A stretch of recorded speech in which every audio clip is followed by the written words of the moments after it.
Assalamualaikum warahmatullahi wabarakatuh. Perkenalkan, nama saya Siti Nur Khalifa dengan nomor NIM 21 EPI 03040. Saya dari D4 Anestesiologi A akan mempraktikumkan tentang etika profesi, di mana di sini yaitu menyangkut kepada keputusan etik dengan dosen pembimbing yaitu Ibu Agustina. Nah, di sini saya mengambil sebuah kasus pasien atas nama Nyonya R. Nah, di mana pasien tersebut meminta tambahan dosis obat tidur. Nah, obat tidur ini yaitu tidak baik dikonsumsi dalam jangka panjang. Nah, di sini dilema etiknya yaitu dilema untuk tidak diberikan berarti tidak memberikan hak pasien, dan jika diberikan berarti akan membuat pasien lebih parah atau hingga menyangkut kepada kematian. Seorang pasien perempuan bernama Nyonya R berusia 30 tahun menderita penyakit kanker paru-paru yang dimana selalu mengalami sesak ketika bernapas. Kanker ini disebabkan oleh asap rokok yang sering terhirup di tempat kerjanya.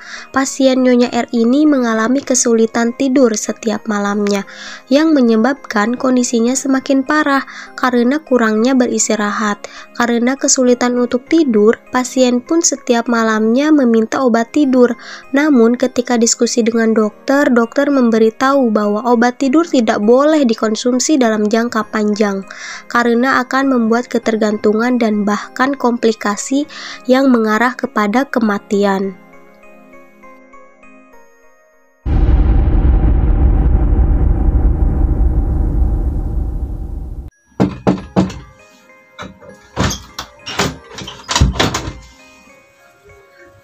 Assalamualaikum, Bu. Waalaikumsalam, Sus.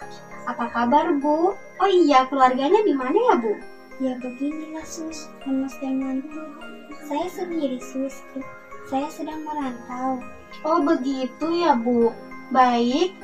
Perkenalkan, Bu, saya perawat Siti yang bagian jaga si pagi ini dari jam 8 pagi sampai jam 12 siang.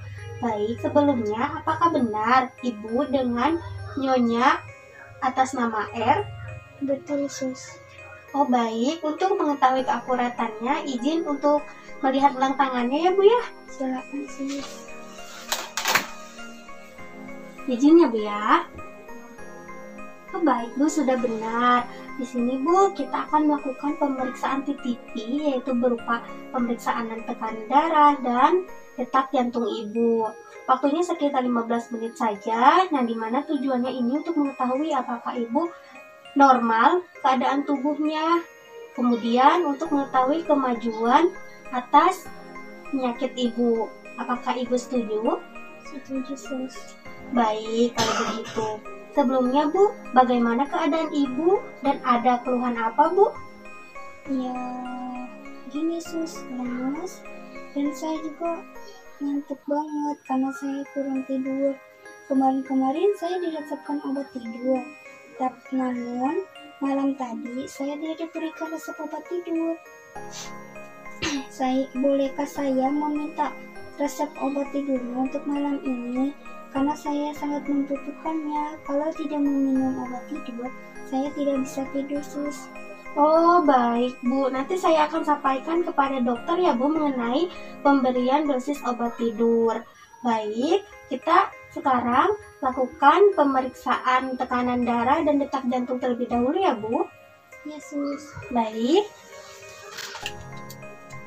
kita lakukan pemeriksaan detak jantung terlebih dahulu ya, Bu. Izinnya, Bu ya.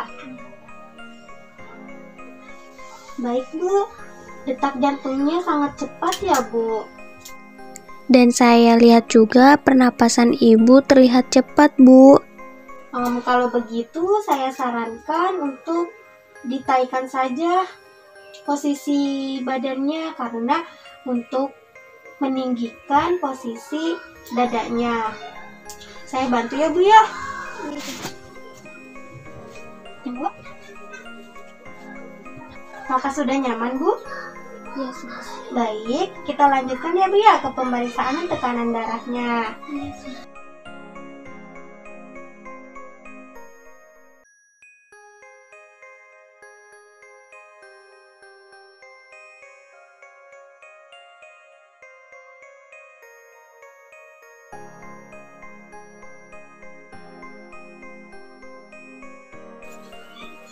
Baik Bu, hasilnya tekanan darahnya rendah ya Bu, 100/80. Ya sus, mungkin karena saya gak bisa apa-apa, jadi saya lemes itu karena kurang tidur, jadi tekanan darah saya rendah. Oh begitu, tenang aja Bu, kita para perawat akan tetap siaga untuk membantu Ibu kapanpun. Baik Bu. Ya sus, ditunggu ya sus soal resep obatnya, karena saya sangat membutuhkannya. Baik, nanti saya akan sampaikan kepada dokter untuk pemberian resep obatnya. Ibu selamat beristirahat, saya izin pamit ya Bu. Ya sus. Baik Bu, kalau Ibu perlu apa-apa, Ibu bisa menekan tombol yang di samping kanan tempat tidur Ibu. Saya izin pamit, Assalamualaikum Bu. Ya sus, terima kasih. Waalaikumsalam. Dilema pada kasus pun muncul, dilema etik perawat, yaitu ketika ada seorang pasien atas nama Nyonya R meminta diberikan resep obat tidur setiap beranjak tidur.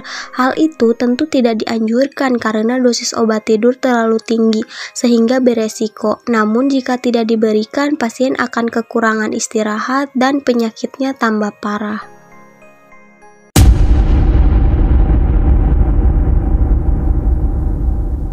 Ada laporan apa sus? Oh baik Dok, saya akan melaporkan tadi saya memeriksa pasien atas nama Nyonya R di ruangan Cumi Rumah Sakit Palabuhan Ratu. Nah dengan diagnosis kanker paru-paru Dok. Nah kemudian pasien mengeluhkan kesulitan tidur, nah katanya sesak.